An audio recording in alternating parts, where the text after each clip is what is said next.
Yeah. Okay. Hey guys, welcome to episode 5 of the Blonde Blitz. I'm your co-host, Deb Wittges, and as always, joining me is the amazing Miss Fantasy Football herself, Nikki Gist. Hi, Deb. We took a week off. We're traveling. I'm like, can you tell I'm super excited to be here? Like, I feel like I haven't seen you in like 2 months. I know. What, you were traveling, I was traveling, and we just couldn't make it work. But we're back now. We have a really, really, really big show for you guys. So I am super excited. But before we get into that, don't forget that the Blonde Blitz is brought to you by Underdog Fantasy. Use code BLONDE, get $100 towards your first bet. So play with house money. Why not, right? Absolutely. You need to use that code. Nikki, I wanted to ask you as a friend. Yes. I want to make sure you're okay after that Giants loss. You know what? I'm not, Deb. Yeah. I'm not. It doesn't shock me. I don't know if I'm okay, to be honest. I'm not okay. And it's tough because when you do guest spots and all these other things. I mean, for you, the Eagles are doing great. The Chargers are looking good. It's tough when people come to you and they want to talk about your team and they're just completely, just shitting the bed. I mean, really, it's just a disaster there. And it was not good. Danny and I ranted about it last night on Thunder and Lightning. I went off. I called the team a bunch of bums, and I just... come on, Deb. 11 sacks. I mean, it was ridiculous. I had to turn it off. To be honest, I had to turn off a lot of the games. This last week, and we can talk about some of those because I was like, This is just pathetic. Like, what is going on here?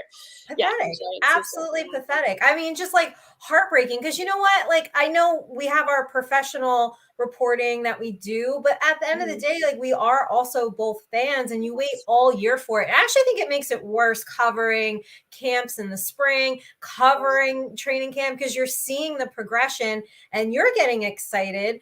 And then this is what we get. Yeah, absolutely. It's also hard being in press boxes when you can't cheer for your home team. That's always a struggle for me too. That's the hard part. It's like, don't do it, Nick. Don't do it. But no, it's not good over here in Giants land here. It's, I joked. I said Sunday night, I said to everybody, drink every time they mentioned Taylor Swift or cut away to her. So I think we were at like 17 shots. And then I said on Monday night, drink every time Daniel Jones gets sacked. So that was 11. So everybody was pretty drunk, in other words. Yes, but I do not take responsibility if you were in the hospital. Just tell me where you were and I'll shout you out. But yeah, it was just not good. But your Eagles looking good. Yeah, Eagles are doing good. And we can talk about that later. But as far as the show today, we have a great one for you. Along with Nikki's Fantasy Starts and Sits, we're joined by the first female ref in the NFL, Shannon Eastin. She will tell us about that experience, as well as her new book. She's got a book, Lady Ref, Making Calls in a Man's World. So, yeah. We can relate to that, right, Deb? Absolutely. Absolutely. Again, in that press box. So Nikki, why don't you take it away with your starts and sits here?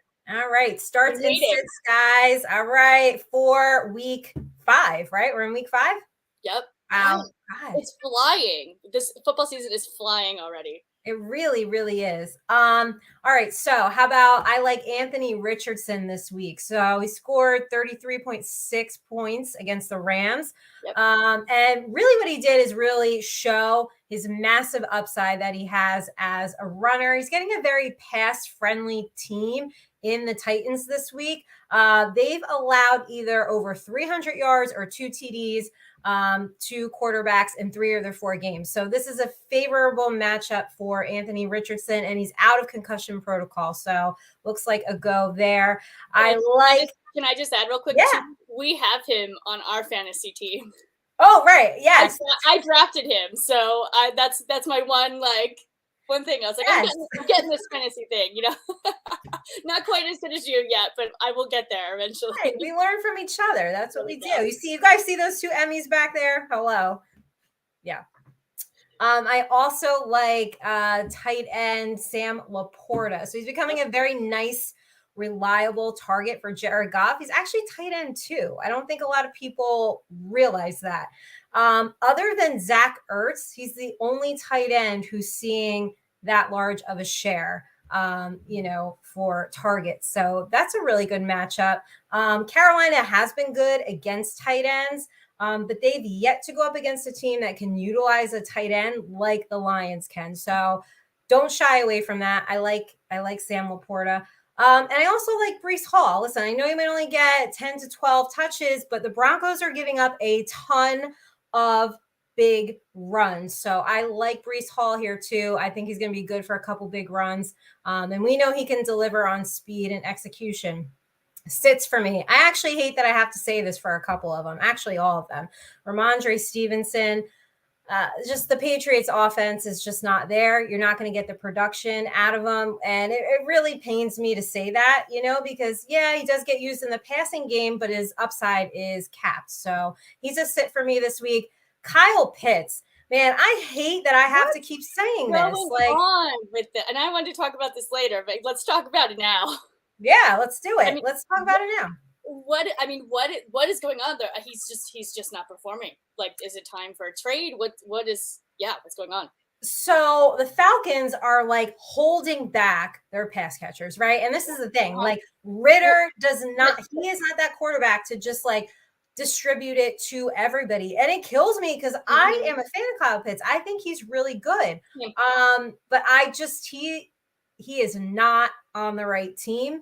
Atlanta just can't ever seem to figure out how to use their weapons. And it blows my mind. They have so much talent on that team. And I honestly think that Ritter is the issue. And I think they should bench him. But I'm with you.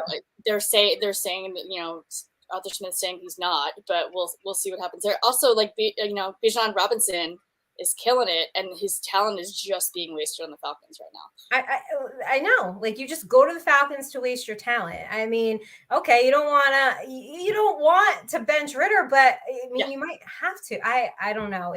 He's not it. This is not it. And Kyle Pitts on any team, I think he's a fantasy stud on most any other teams. Which is scary because he's obviously a good player, drafted tight end early in the draft 2 years ago, and now he's just not up to it's just not performing. I'm sure he's frustrated too. I would think he's got to be frustrated. My last sit for you guys. I'm only saying Michael Thomas because while the Patriots offense is not great, their defense is really, really stingy. They've held CeeDee Lamb, Jalen Waddle, Garrett Wilson to fewer than 15 fantasy points. So I get if you got to start them due to injuries and stuff. Totally understand that. But in terms of a matchup, I don't exactly love it. But those are my week 5 starts and sits. You know what? We should bet. I think Desmond Ritter does end up seeing the bench this season. What do you think? I absolutely think he does. I actually think he might even see it this game. It's going to be this week or next week, I feel like. Ooh, all right. I'm going to say week 7. You're going to say 5 or 6? Okay. Yeah. What do you think? Speaking about tight ends, too, what do you think about the whole Travis Kelce thing? Okay, like, I hate to bring it up, to be honest, but I feel like as reporters, we have to because everybody else is. Great marketing for the NFL. Really is. I posted a story because I was like, I don't know who needs to hear this, but I saw something going around that like Taylor Swift invented football. Like, she did not. I just want to clear that up. And Travis Kelce has been on the map. I'm not against Taylor. Don't get me wrong. I do like some of her songs, but she did not create football. Okay, I know. Put it on the map. No, those Swifties get a little crazy. I know. Oh my God. I don't want them coming at me. No, I do not want the Swifties coming out. We love Taylor Swift. I've seen her in concert. I love her. She's got some bops. She did not invent football. I think it's funny because, you see some of the girls that are like, what does a tight end do? And, so it's just, but hey, great marketing. His jersey sales went through the roof. You've got new viewership. If that's how you have to get the female fan, then hey, that's okay. And guess what, Deb? Guess what badass female is here right now? Great segue. Guys, we have got Shannon Eastin here with us right now. She's got a new book out. We're going to talk about it. There she is, Shannon. She's the first NFL female ref. How are you? I'm great. Thanks for having me. Absolutely. Thank you so much Thanks for for coming coming on. on. Yeah, we both, Nikki and I, look up to you, and you're an inspiration to Yes. women everywhere, and women in football and in sports in general. So Yeah. should we just start it? Go ahead. I was just telling you, thank you for those wonderful words. That was very kind of you both. So of course, no, it's true. When I found out you were coming on, I was like, don't be a fangirl, but it's you get a little bit of that. Well, it's listen, I appreciate women that can, lead the way for the rest of us that are trying to come through in this industry, which is not always easy. Deb and I sometimes have a hard time in the press box, and so I definitely appreciate it. And you are someone that I absolutely look up to. So I was so excited to have you come on. So thank you for taking the time. absolutely. Love to be here with you guys. Thank you. So we'll just get started. You talk about in your book, talk about in your book a little bit. Tell me about your background in sports and how it led you to the NFL. Oh, there's a lot. I know there's a lot there. There's a lot to unpack there. But my background in sports, as a child, I played pretty much everything. My main sport growing up was judo, and compromise. Went pretty far with judo, and then you were on the U.S. Olympic Training Center. Like, you actually trained at the center, correct? Yeah, I did train at the Olympic Training Center for a little while. I was the youngest athlete that actually was accepted to train there at that time. There may have been somebody since then, I'm not sure. But judo wasn't an Olympic sport for women. So 1985 is when I decided to be done, because I would have had to go another 3 more years just for it to be a demonstration sport, and then another 4 more years on top of that for it to be a medal sport. And I just didn't have it in me to give 7 more years to the sport. So I just decided I had done what I could do. But you won how many titles? National titles? National title 6. Yeah. So, I mean, that's pretty impressive. Yeah, I mean, we'll just breeze over that, Shannon. I know, just it's okay. So judo was kind of my passion growing up, and didn't have any idea I wanted to be an official. That light bulb moment didn't happen until I was 26 years old, and coaching some camps at a Christian Athlete Ministry camp for basketball. And as coaches, we had to blow the whistle in between coaching our kids. And the first time I blew the whistle, I was like, wow, why didn't I ever think about this? This would be awesome. And so I immediately said, I want to be a basketball official. And then eventually thought, why not be a football official? Because I love football. So football was your first love? It definitely is my first love. Yes. So it was back then anyways. Now I hate to admit it, my passion now is baseball. So my Diamondbacks are, I think, getting beat right now. So right now my Phillies are playing. My dad actually played in the minors. So baseball was my first love, and then now it's football. So I did the reverse of you. Gotcha. That's awesome. So you used to ref in Division I. Tell us the story about how the NFL came to be. Yeah, so I was working in the Mid-Eastern Athletic Conference. I was a white hat in the conference for about 4 years. Been on the scouting list with the NFL for many, many years.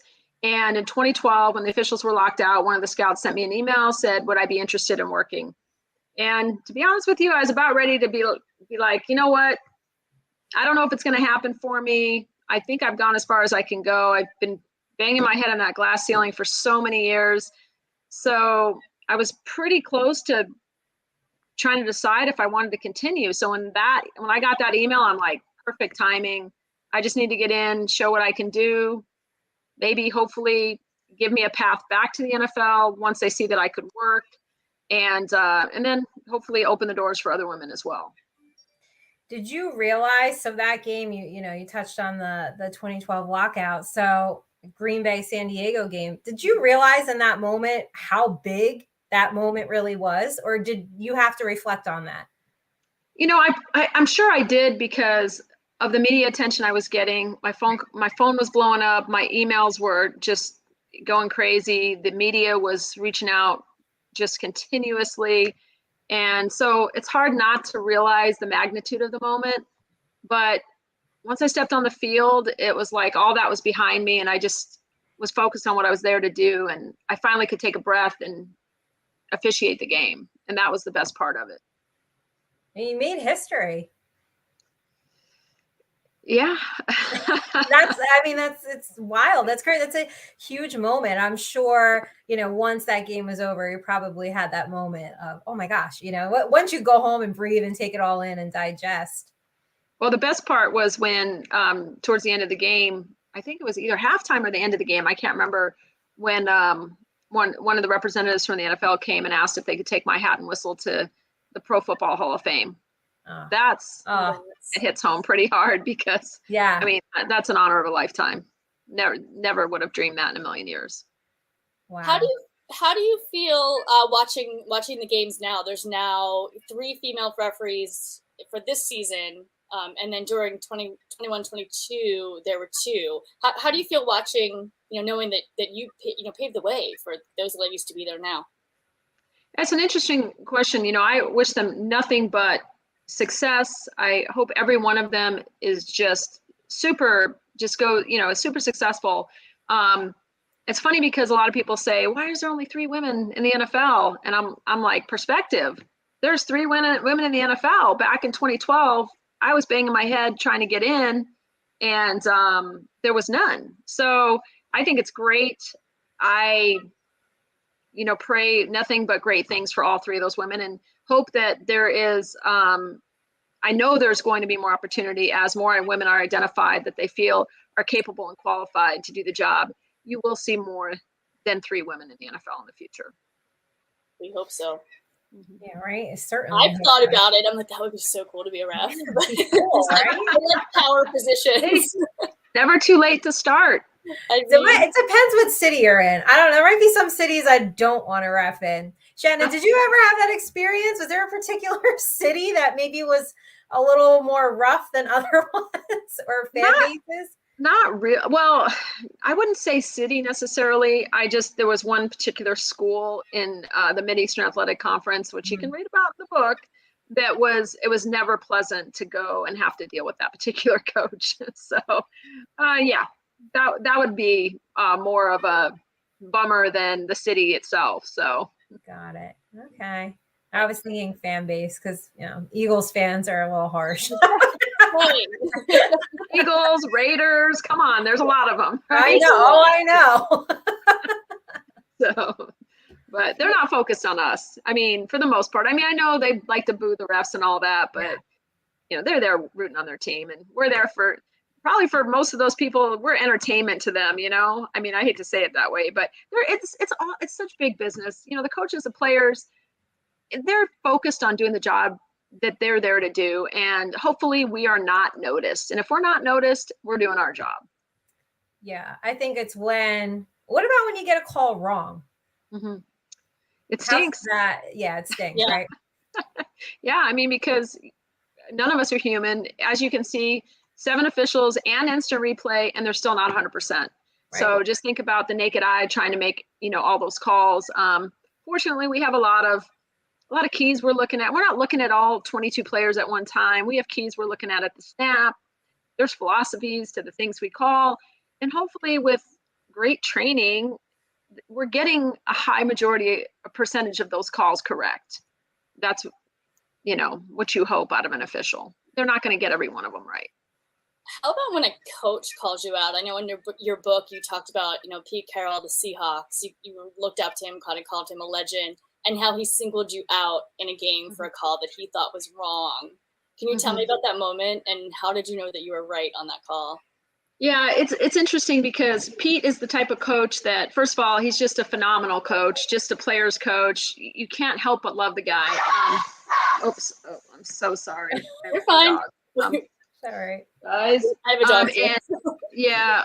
Timing. But he's the type of coach where he just doesn't ride you the whole time. And when you have a coach like that who doesn't just complain and just holding, when they talk to you, your antenna goes up and you're like, ooh, let me take a closer look and give them a little more of an ear. And but in that particular case, I felt I was right. But not to say that I didn't give it hard consideration, because like I said, he hadn't said anything to me all game long. So you have to pay closer attention to that. But fortunately, I did get the call right. And it was a great, again, there's a good story in the book about it, but it was a great opportunity for me to kind of show an example of how good communication as an official can really go a long way to build credibility with a coach. And the story that I tell in there, I just tell how I dealt with they actually asked me about it, one of the coaches at halftime, and the answer I gave, my reply to him, basically his reply back to me was, obviously, you know what you're doing. Where if I would have had a different reply, like, no, coach, you're wrong, kind of flippantly, I'm sure I wouldn't have gotten that response from him. So there's lots of opportunities as an official to gain credibility through our responses and our communication. That's a really good point. I feel like that's great, like life advice, just in business and stuff in general, right? Absolutely. Credibility through how you communicate. And I think a lot of it is how you react to things, right? You can't control other people's reactions sometimes, but you can control how you react. And, I'm sure whether you are aware or not, you can't really have emotions there, but that I'm the first female ref, that's probably there in the back of your mind. And so, building credibility obviously was huge for you. Mm-hmm. And what you said about the emotional, when I give talks to younger officials or really to anybody in life, we talk about you can only control what you can control. And one thing you have to be in control of is your emotions, because the game is emotional, the coaches are emotional, and Pop Warner, the parents are crazy emotional. I know. And the players are emotional. So if we decide to go down that emotional roller coaster, what do we have? We have complete chaos. So unfortunately, or fortunately, however you look at it, we're the one component that we have to stay level-headed and keep the emotions out of the game. Yeah. And just do our job. And that's my next question. How do you keep focused with the crowd noises, with the coaches yelling, with the players sometimes in your face? Like how do you keep that focus? I've just always been a person that is able, when I know I'm there to do a job, I'm very focused on doing my job. One thing I do is I pray a lot I'm like, before the game, during the game, if there's too much dead space, in between plays, I'm like, okay, Lord, keep me focused because, you could start thinking if it's not a good game, you could start thinking about, where am I going to go eat tonight? And right. As soon as you do that, you let down, that is when stuff happens, and you can't, even in a blowout game, you cannot do that, because as soon as you are going to get bit hard. So that's a good point, right? You start drifting and it's like, no, you gotta keep your focus. I don't think people realize how hard that really is. Like Deb and I were chatting a little bit, and when you're reporting and you're in the press box and you're there, and I luckily get to cover the Giants. I've been a fan of the team my whole life. So when I meet these players and I meet the coaches, and you're sitting there and you want to yell and you want to be that fan, but you can't, right? Because no, I can't be the one emotional woman, right? That's in there. And you got to keep your composure and be professional. But I can relate to how you can sometimes start drifting, and it's hard sometimes to keep your focus when there's so much stimulation going around you. Absolutely. Well, that's cool. You get to work with the Giants. That's really neat. If that's your team, and that's pretty cool. An interesting moment. I not a reporter, and had the opportunity to do it. It was my second year, and do it for Jersey Sporting News. And they were like, "Oh, we're gonna send you." I was thinking my first one out was gonna get like my local high school football team, and they were like, "No, it's New York Giants," and I was like, wow. "What?" Crazy. That's. Yeah. I got to cover I'm an Eagles fan. I got to cover the Eagles in the Super Bowl. And I just remember that moment being, I had to keep focused too, because like all I wanted to do was be like, go Birds. And you can't say that. I was ending all the interviews with good luck tomorrow. You know what I mean? Like, yeah. It's tough. It's tough to do, but as a reporter you have to. Yeah, you gotta stay professional. Oh, did we lose Shannon? I wanted to ask her if let's see if she goes, we have her go in and back out. Well, we'll see. Did she? Oh, I'm sure she'll be back in. There she goes. She's coming. Just bear with us. Gotta love live, right? Love live, right? This is what happens. Well, you got the 2 Emmys behind you. Well, yeah, I do a lot of live to tape, not A live show. But I mean, to Shannon's point, did you have that moment, Deb? Like, were you that overwhelming moment the first time where you really had to say to yourself, keep it in check? I know it gets a little easier, but that very first one, that big moment. To be honest, this season's Super Bowl, I'm gonna be completely honest here. I was, this was the first time I covered a Super Bowl in person. So I actually had all of the players in front of me, and I walked into a press conference, and everybody was literally, in their jerseys, and that was the first time I'd already done media day, like that was cool.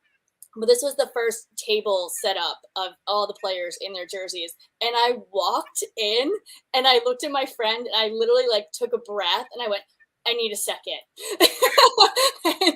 and I was like, and I went into the bathroom. I sat there for a bit and just was breathing for 30 seconds. And I was like, okay, Deb, go. And I walked back out with my microphone and did it. But it was oh, wow, this is really happening to me right now. Let's go, Deb. It's go time. So, yeah, absolutely. Shannon's back. Yay. All right. Not sure if that was my issue or yours. Sorry about that. Okay. It's all good. Shannon, what have you throughout your career and as you transitioned from D1 to the NFL, is there any particular moment that stands out to you of a moment of adversity where, you just were like, I don't know if I can do this? I don't think there was ever a moment that got me to the point that moment broke me. There was definitely adversity. I mean, if you read my book, I don't like to focus on that. I really don't, but it is part of the story. And there was some things that I think will surprise some people. Some of the stuff I had to deal with. Now, those moments, that wasn't what broke me. I got past those. But I'm not saying what broke me is just that at some point you have to ask yourself, is it going to happen? And if you come to the realization that maybe it's not going to happen, then you got to ask yourself another question, do I want to continue in where I was, the MEAC, the Mid-Eastern Athletic Conference, or do I just want to now go a different direction in life? So it wasn't a particular moment that broke me. It was, like I said, in 2012, when I got that email, I was like, this is perfect timing, because I told myself I wasn't going to get a dog until I was done officiating. I just got a dog. So I was just about ready to be done, because I was like, I'm not getting a dog and then be traveling. So I was at that crossroad where I was about ready to just say, you know what, I've done what I can do. It's time to move on. And then I got that email. So my little Cooper was my lucky charm, I call him. So, aww. Yeah. My dog was named Copper, so similar dogs. Yeah. Shannon, what was your most memorable moment on an NFL field? Ooh, well, to be honest with you, most of my memorable moments don't have anything to do with the game, but probably my most memorable moment was actually not in an NFL game, but in an NFL game, it was probably before the game when a little girl in pigtails, her mom was calling my name, asking, please, can we get a picture with you? And I wasn't supposed to be doing that kind of stuff. And I turned around and I saw the cutest little girl with these pigtails. And I was like, oh, I can't not. I got to go take a picture. So I kind of moved back and I said, can you try to get it as quick as possible? And so those are the moments for me that, I mean, I can talk about the game. I remember everything good, everything bad I did, but the people, the love, that's the stuff that warmed my heart. Like, I got so much, I was so received, and the players treated me great. I mean, the owners of my first game, the owners of the Chargers came down, wanted to get pictures with me. And I mean, the coach, I mean, that's the stuff that stands out to me. I'm getting chills. I know. Well, yeah, Shannon, what would you say to younger generation of women, right? So last week, 2 weeks ago, we had Jen Welter on, and we were talking about her Barbie line, and there's a Barbie ref now. Know that. Yeah, it's like a whole collection. It's so cool. Yes. So what advice would you give to the younger women out there who are looking up to you and want to take that step and to get into the NFL? What steps would they have to take, or what advice would you give to them? It's kind of twofold. Number one, I always tell anybody, girls, boys, young people, is don't be afraid to dream big, because there's nothing, if you are willing to work hard, there is nothing that is too big to dream. And so I would say dream big, work hard. And for me, what I feel is really important is to trust God. And for those that want to get involved in officiating, if they decide it's something they want to do, I recommend as they get involved in officiating to find a good mentor, because it's really hard to just step in, and there's so many different ways and avenues you can go, and it's not easy necessarily to climb the ladder. So having a good mentor is really important. And for me, the struggles, the resistance, the things that I faced are not as prevalent today with women. The doors have swung wide open for women. Doesn't mean we don't have to work hard. They are wide open. But even if you still meet that resistance that I unfortunately came up against quite a bit, I would say just for every person that tells you you can't do something, push those guys aside and find 2 or 3 or 4 people that say, I'm right there with you. You can do this. So surrounding yourself with good people is, I feel, very important. Amazing. So you recently launched your book tour. Your book is Lady Ref, Making Calls in a Man's World. Where did you get the idea to write a book, and where can people find it? So writing the book was a very long process, very long. I had been considering it for a few years. It was in the back of my head, but I'm like, I really can't write the story until I'm completely disconnected from everything, especially the NFL. I can't be connected in any way. And I still wasn't being real serious about it, even though it was in my head. And I did an interview with a local news guy named Mark McClune. And Mark, after the camera stopped rolling, asked me some questions off the record. He's like, Shannon, you got to write a book. I mean, yeah. And I was like, I know, Mark, I keep hearing that. Everybody keeps telling me that. And so finally, after a little bit of encouragement from him, I'm like, you know what? He's right. I have no more excuses not to write this book. And so it wasn't easy. It took many, many years. Ghostwriter, co-writer. My co-writer that I finally landed on was amazing, Kate. She's awesome. Did a great job bringing the story to light. I give her all the credit in the world. She's amazing. And then the book, you can find it. I Googled it just because I was curious where you could get it. You can get it everywhere. I was like, what the heck is, I mean, it's everywhere. So Amazon is easy. The publisher is Roman and Littlefield. They would love it if you bought it from them, of course. But yeah, it's been amazing. That's awesome. Well, Shannon, thank you so much for coming on and giving us a little bit of your time. As I said, I mean, the both of us look up to you. I know there's a lot of women out there who are looking up to you, and everybody, please go get the book. It really is fascinating to read Shannon's story and very inspiring. So thank you so much. Where can everybody find you? You have social media that people can reach out to you on? Yeah, I'm pretty easy to find. I do have a website, shannoneastin.com, Facebook. You just Google my name. Apparently I'm really easy to find. I get mail all the time, and I'm like, how are people getting my address? So oh my God. I'm like, wow, it's like this. So anyways, but yeah, I'm very accessible. Reach out if I can do anything to help you in any way. You start officiating or anything, please don't hesitate. Awesome. Thank you, Shannon. Enjoy the rest of your night. Thank you so much. Thanks, Deb and Nikki. Appreciate you guys. Bye. Thank you. Bye-bye. Bye.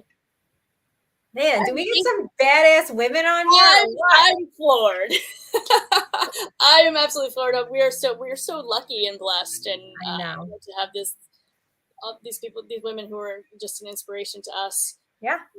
So I know it's a very cool moment, and there's no other show that's bringing you Shannon Eastin, Jen Welter. I mean, come on. Nobody. And also we will be kind of showcasing women throughout this month. It's Breast Cancer Awareness Month as well. So we wanted to definitely kind of showcase all the women in football, women in NFL. So we'll be doing that all of October. So we got some great women coming up as well too. So exciting and inspiring, when you have those down moments and it's like, you hear somebody like Shannon and you're like, all right, I could do this. I can do this. So speaking of everything, speaking of football, shall we start our picks for the week? Oh boy, let's go. I'm wanting to do this so bad. Let's go. All right. Bears Commanders. And Commanders are what? -6.5, I think, was the last. Well, that was before the show. I checked. Yeah, something like that. I think it's 6.5. We'll go with 6.5. Yeah, 6.5. It's 6.5. I have it down here.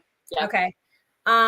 This one, what? Last season. It was a snooze fest, but I think we're gonna see more points this time because these are 2 of the 4 defenses that allow 30 points or more. So I think we're in for a lot of points this game. Bears are 0-4 against the spread this season. And all of their games have hit the over. So I believe over under is 44. I've got it at the over. I have Washington 31, Chicago 24.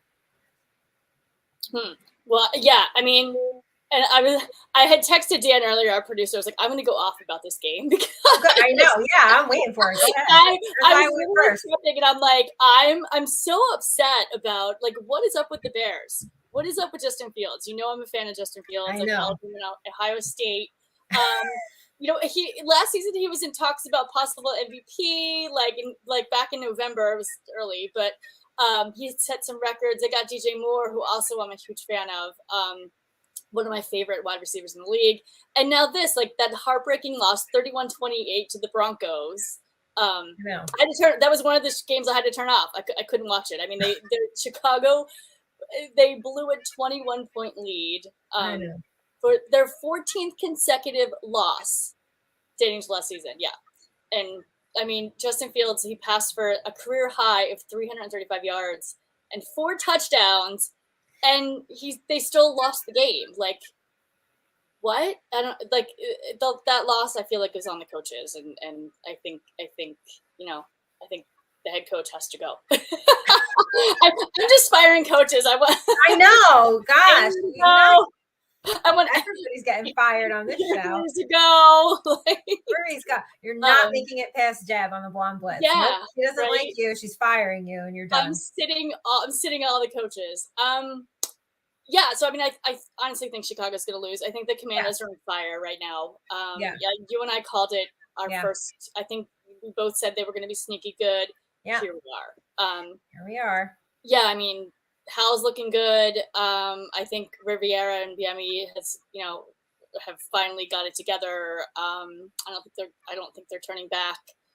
I think honestly they're going to be coming for Dallas. I think for number 2 in the NFC East. That's my prediction. I'm saying it right now. Oh, all right. Yeah, I mean, we'll see what happens this week with Dallas and San Fran. But yeah, I mean, I love McLaurin is one of my favorite wide receivers as well. Dotson, Samuel Robinson Jr. They all showed up against the Eagles. I was scared last week. I'm going to be scared this week with the Rams too. But yeah, I was literally holding my breath that entire overtime. I'm almost still not breathing. So, barely there. Like I was flipping out with that game. But yeah, like you said, the Commanders are favored by 6.5. I think they'll cover that. Yeah, Commanders 22, Chicago 14. Head coach no longer has a job. Yeah, I mean, you know what though? I mean, we're entering week 5. There's hot seats going on here. There's coaching hot seats going on. And I keep getting this question all the time. I know we have our DM of the week, but lately my DMs of the past 2 weeks have just been, is Brian Dable on the hot seat? So that's basically all I've been getting. And you know what? I can't blame people for thinking that, but I think there's some other coaches who have a hotter seat right now. Absolutely. The Raiders being another one. Josh McDaniels is also on the hot seat, I feel like. So. Because he always is, because he's a great offensive coordinator, but he's not a great head coach. Can we just accept this already? Mm-hmm. How many times do we have to see this happen? Yeah, I was excited that they won their first game, and then now it's just gone downhill. So we'll see. But let's talk about the Bills and the Jags. Okay. This is the second game for the Jags in London. What are your thoughts? Are they just going to go there from now on? Like, I was like, how weird. Yeah, I mean, how weird is that? I didn't realize they were playing 2 weeks. I was like, okay, that's okay. Are they London's home team now? Is that? I think so. They are like the quasi home team, right? By the way, I love the international series because one, I do think it's awesome to get the product, spread out to the world. But I love when they pan to the crowd and they've got jerseys on from every type of team, every player you can think of, like from years ago to current. I mean, it's just this sea of color. And I think it's the Pro Bowl. Yeah. The Pro Bowl's like that too, with the just sea of different colors and everyone's jerseys. And it's super cool. And I'm a huge fan of the International Pathway Program and bringing players from overseas to the U.S. I think it's a great international thing. So I agree with you there. Yeah. However, I mean, I guess you have to give a little bit here to the fact that the Jags are probably used to this, right? It's their second game here in London, back to back. So, all right, this probably feels a little normal to them. However, Buffalo has won their last 3 games at 30 points or more since their week 1 loss. Jacksonville is 9-6 against the spread as underdogs. So, but I've got to give it to the Bills. I'm going to go 31-26. Cool. So I think this is going to be a really good game. I mean, both teams are playing good football. The Jags are coming off trampling the Falcons. We talked about that earlier with Desmond Ridder. I think that's the problem. But and like I said, they have a lot of talent. Yeah, I mean, in the last time the Jaguars faced the Bills, it was 2021. It was a touchdown-less matchup. The Jags won 9-6 in Jacksonville. This game will not be touchdown-less, though. No. Not even close. Bills are looking great. They're kind of in cruise control after cooling off the Miami Dolphins from their hot streak. And I think the Bills are playing one of the best football in the AFC right now. But I also feel like the Jags are tourists in London this week. Yeah. Need I say more? Like they've got some distractions. Yeah. I feel like they won, and they came out, they blew out the Falcons last week, and they're running around London checking out tourist spots. Like they might just be tired. I don't know. I'm just yeah. But I think like you said, Bills are favored. I think the Bills have it, and I'm going 27-20 Bills. Well, let's get to one of the best rivalries in the league: Ravens, Steelers. Kenny Pickett. No. With a knee injury last week. God, it was another game I had to turn off. I was watching. Did you watch anything? I watched everything. I just was so heartbroken. Yeah, I mean, God, that game, it was horrible. I mean, it was bad. To the Texans, they lost 36. It was a blowout. To the Texans, they were rebuilding a team. Like Steelers, what is going on? The defense of the Steelers are supposed to be superior, and CJ Stroud just kind of, exposed them, I guess. He has some great numbers. I actually had him on my touchdown timeout top 5 takeaways for the week. He put up some great numbers, and then Kenny Pickett leaving the game. I was like, all right, I'm done. So, you've been high on Stroud, though. You said that in the summer too. Yeah, I did. Yeah, and I really liked him at the combine too. I liked what he showed. So being the number 2 draft pick, I thought I was excited for him to go to Houston and for that team to rebuild for sure. But and also it's like also too Najee Harris. Like I love him as well, and he hasn't showed anything this season. Nothing. Offense is a mess. Defense is a mess. The Steelers OC Matt Canada is suspected of using a burner account to defend himself from last week's game. I just saw that headline. I'm like, the Steelers are like imploding. Really? Yes. Yeah. Wow. So, I mean, the Ravens, they won over the Browns 16-3. Dealing with a ton of injuries, but they're slowly getting healthy. And honestly, they have Lamar Jackson. He's healthy and he's playing like an MVP. So I just don't think the Steelers can match their momentum. Even if Kenny Pickett were to play, which he may still, but it's looking like they'll probably have to go with the backup. But I just don't think they'll match their momentum. So I think this is going to be a low-scoring game. History kind of repeats itself. They normally are. I'm thinking 21-12 Ravens. Yeah, I don't know. Is it Mitch Trubisky time over there in Pittsburgh? I mean, we will see. Steelers have won 3 of the last 4 meetings, which have been decided by 3 points or more, and none of these games have had a winner score more than 20 points. So I do think Baltimore takes this one. I'm going to go Ravens 20, Pittsburgh 17, I think, with Mitch Trubisky in there. I think the Ravens, I know they have injuries, but still too much talent for they're going to overpower the Steelers. So, gosh, I hope so, because I don't want to be here if it goes the other way in this house. Oh boy, but why? This is a split household. It's a Giants-Ravens household. Got it. Oh, Ravens. That's interesting. Yeah. Okay, Baltimore. Yeah. All right. Interesting. So what all right, Deb, I know. Lead us into the next one that I don't want to talk about these next 2 games, but I guess we have to. So we've got Eagles-Rams. I'm very excited. I will be at the game. Good for you. Okay, good. Yes, I'm very excited to be there. And honestly, the Rams have been a surprise. Yeah. Like, they're good, and I'm scared. I was scared last week. I'm going to be holding my breath again this week, I feel like. Yeah, I mean, I love Puka Nacua. He's my new wide receiver obsession. just putting it out there. And I mean, the Rams did have that, almost epic collapse after blowing the 23-point lead against the Colts last week. But Matthew Stafford stepped up, threw a game-winning, touchdown. They won in overtime. All good. But yeah, I mean, like the Eagles, they're the only team that it's San Francisco and the Eagles that are still undefeated in all the NFL. So right, they're both 4-0, which is great. But like, it's not the holy crap, we're going to the Super Bowl 4-0 that like everybody wants and I want. But I'm loving that AJ Brown went off last week. Went off like 9 catches for 175 yards, 2 touchdowns.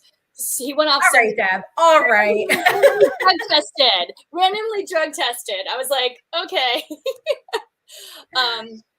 Yeah, I mean, if the offense is mixing it up with the run game and the passing game, our Eagles secondary is super talented. I feel like the Eagles are clicking more, but they're just not totally there yet. Like the last week kind of threw me, and I don't know. I mean, if Kupp is back off of IR, mixed with Nacua, I think they might give the Eagles defense a run for their money.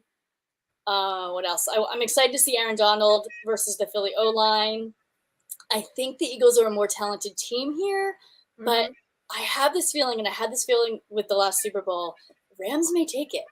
Like, yeah, and I don't think people are expecting me to say that. I don't even know what I'm saying, but I just have this. Still drunk from the Taylor Swift game and the Daniel Jones getting sacked game. That's what it is. Yeah, I'm just like, oh, okay. It's this. Yeah, I don't know. It might just be because of the travel too. Like last week was a tough game, traveling 3,000 miles. And also, too, being a West Coast Eagles fan, I've seen all of these games out here. I've gone to Seattle, I've gone to Arizona, I've been at SoFi. I haven't seen them win on the road a lot. Like I've lived here for 20 years, and I've seen them maybe win 2 or 3 times on the road here. Funny story to that. All my Eagles friends would be like, all the guys would be like, Deb, stop showing me your boobs. Like they're distracted. Put those away. I'm like, not me. It's not me. So anyway, Eagles favored by 4.5. Yeah, I don't know. Go ahead and take over, because I'm kind of like, I hope I'm wrong. It's like when you're ordering, right? You're like, yeah, I'm ready. Nope, everybody go first, and then I'm gonna order. So little concern, right? Matt Stafford's dealing with that little bit of a hip injury. That would be a concern for me. I'm with you. I think the Rams are finally waking up. They're getting out of this hangover, this 2-year Super Bowl hangover that they're going on. I just think the Eagles are going to present way too many problems for them. This pains me to say, don't want to say this. I'm sick of saying this, But I guess I will. Eagles 30, Rams 20. But I hope I'm wrong. I hope I'm wrong. I will forfeit a win this week just to hope that I'm wrong and the Eagles lose. Yeah, I actually picked on my pick-ems. I actually picked the Rams to win, but I'm debating it. I don't know. No. Then go with the Rams. Go with the Rams. You know, I mean, I'm literally gonna get hate mail from like my own family right now. Like all of my friends and family are gonna be like, Deb, what are you doing? I do that when I pick against the Giants. My God, you guys all come at me. Like, yeah. I mean, not this, obviously now it's okay to do that, but you know, right away it's like week one, they're like, oh, Nikki, you're not a positive fan. You think they're gonna lose against the Cowboys. Yeah. And I'm like, yeah, of course they're gonna lose against the Cowboys. Like, it's like we know what the other team brings, so I know. We'll see. All right, how about I feel like this is one of the games of the seasons here with the Cowboys and the 49ers on Sunday Night Football. Oh my God. How about our production team stops giving me the Cowboys to talk about? Because I am sick of it. That's funny. I really am. No more Cowboys, Dan. Yeah. We know you guys are back there. Danny, Rosie, you're back there too. I know. We don't want any more Cowboys talk. God, here we go. So both teams had a little bit of like, you know, a couple hiccups here past couple weeks. Gosh, San Francisco beat Dallas, 23-17 and 19-12 last two seasons, right? I think we're in for like a similar one score type fight here. I think this is like predictive of what we're going to see in the postseason. Mm-hmm. I'm going to give it to San Fran. I just think they are the more talented, well-rounded team. I'll go 26-21 Niners. Okay.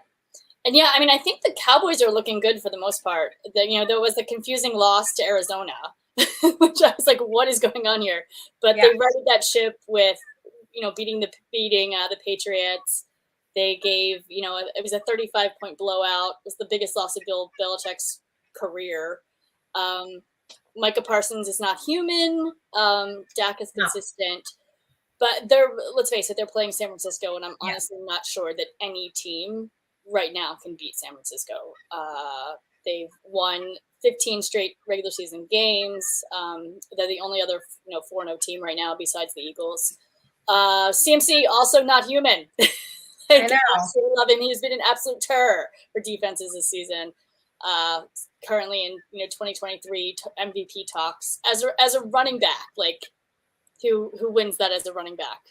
CMC might. CMC. Yeah.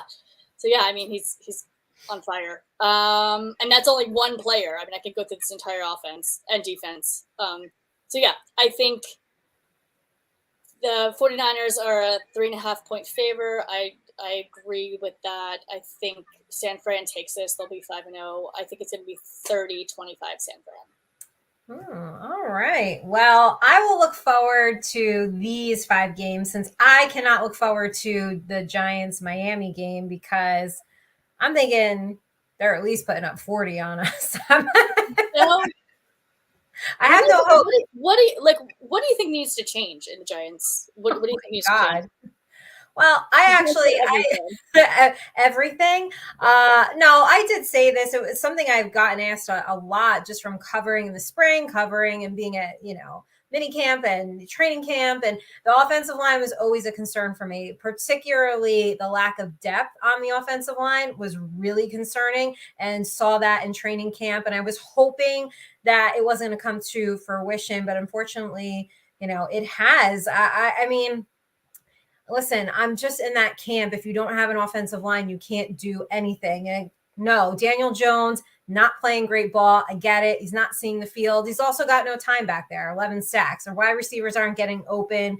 It's just a mess. It's a big old mess. It's special teams has been bad for 10 years. The offensive line's been bad for 10 years. So I don't know if we need some coaching changes. We need some talent changes. The show I just guested on, the host, Rob, he had asked me, what do you hope comes out of Monday night? I truly hope this team all looks at each other and figures out a way, okay, like take responsibility for yourself, take accountability, and how do we move forward together? So I hope so. I don't anticipate that because we've got Miami and then, hey, another primetime game against Buffalo in Buffalo. So, yes, Deb, I know it's not good. I'll And start praying for you now. it's just, you wait all season and you wait all year and football, week 1 comes and it's just another year where it's not looking good and it's not even Halloween yet. So, right.